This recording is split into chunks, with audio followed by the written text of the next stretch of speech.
Hi, I'm Scott from Roman Guitars in Las Vegas, and you're watching Pine Top Jackson.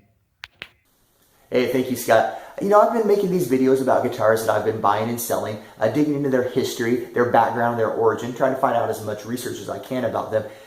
Today I thought I'd do that and make a video about a different guitar, a guitar from my personal collection. This is my absolute favorite guitar I'll never sell, and it's probably not something that you're expecting.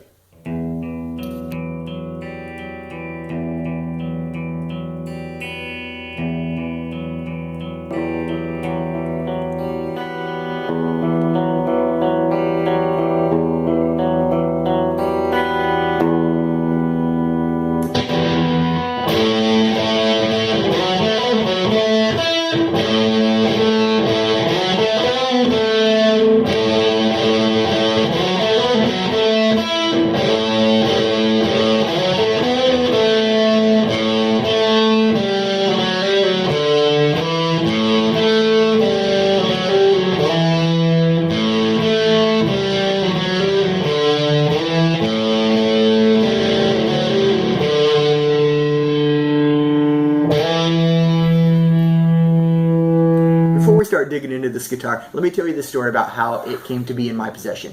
My best friend in high school was this kid named Doug. He's since passed away. I think it was August 2018 that he died, but that's a completely different story.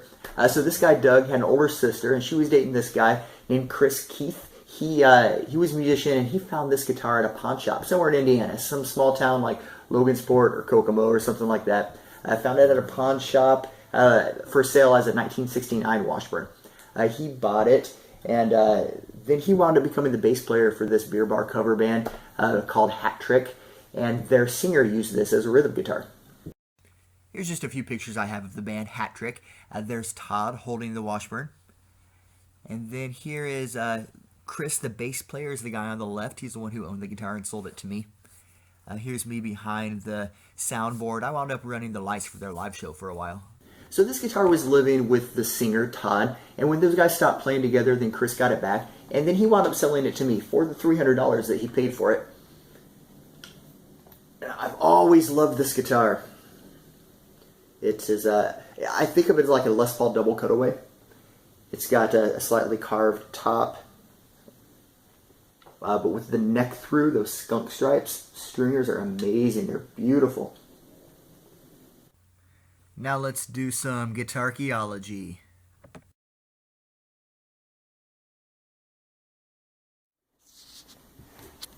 Alright, what do we see? This has a brass nut. Makes it sound brighter.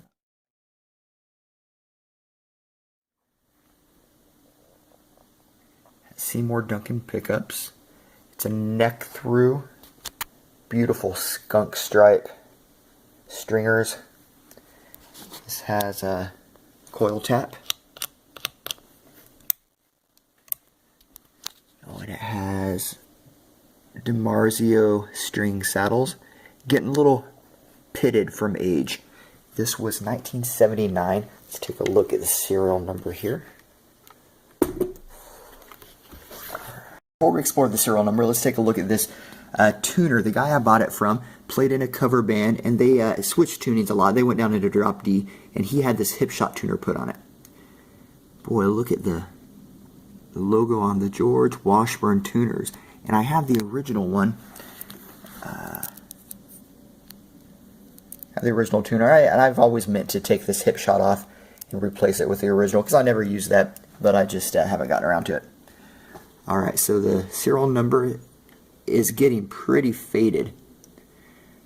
79863E, I think is what it says. I've had this guitar for going on 20 years now, and I noticed that serial number starting to rub off, so I did this trick.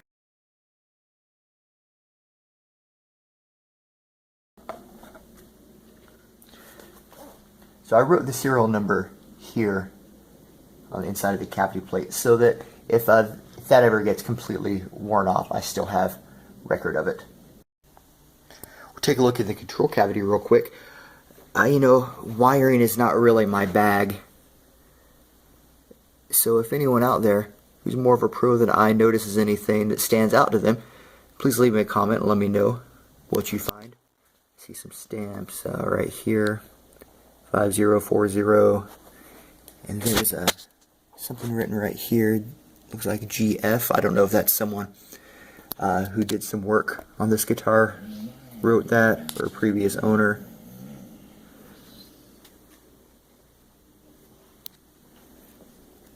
But after this, I've been doing that to all the guitars I plan on keeping. I've been writing the serial number inside the cavity plate so that it won't be lost.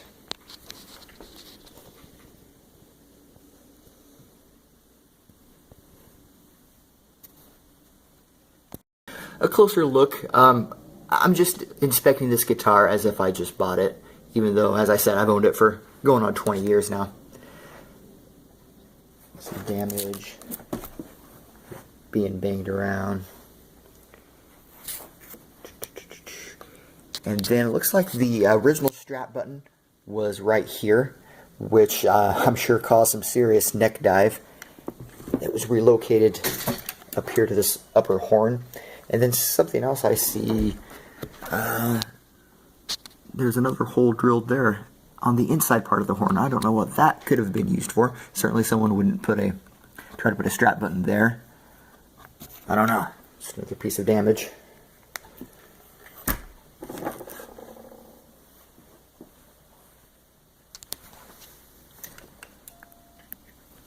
Hey, thanks a lot for watching, guys. You know, I haven't been buying and selling guitars like I used to because we're in the process of moving, and I've had to pull all my guitars out from the closets and from their cases, and I'm kind of discovering them as if for the first time again, and I've been getting excited about them again, which is a good thing. I want to start making some videos about the guitars that I already have, the guitars I'm not going to sell, and explore them, do the guitarchaeology thing on them. Say hello, Tombian. So stay tuned for more videos like that.